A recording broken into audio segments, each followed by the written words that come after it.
አማርኛ በደንብ አቀላጥፎ ስለማይናገር ጎታታ ስለሆነ ወይ ምናምን የዋህ ነው ብሎ የሚያስብ ሰው አለ። በጣም አደገኛ ሰው ነው ታየ። በነገራችን ቅድም እንዳልኩ በመጀመሪያ ደረጃ በቀለኛ ነው፣ ቂመኛ ነው።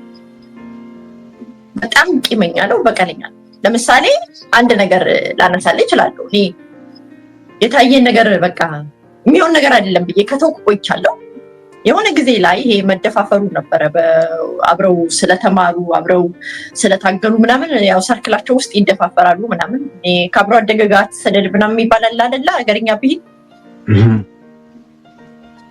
በኋላ የጓደኞቹ ናቸው ማስታወሻውን ያገኙና በምን ሁኔታ ማስታወሻውን እንዳገኙት አላውቅም። ምናልባት ሊሆን የሚችለው እንግዲህ አብረው ተቀምጠው ወስዶበት ሊሆን ይችላል፣ ወይ እሱ የሆነ ቦታ ጥሎት ሄዶ ሊሆን ይችላል። እና የግል ማስታወሻውን አጀንዳውን ያገኛሉ እና የታየ የግል ማስታወሻ ደርሶናል በሚል በፌስቡክ ላይ ማጋራት ይጀምራሉ። እሱ ማስታወሻ ብሎ የጻፋቸው በኋላ ታየ ወዲያውኑ ሮጦ ወጣና ማስታወሻዬም ጠፍቷል፣ ከማስታወሻ ጋር አብሮ 2 ሚሊዮን ብር ጠፍቶብኛል።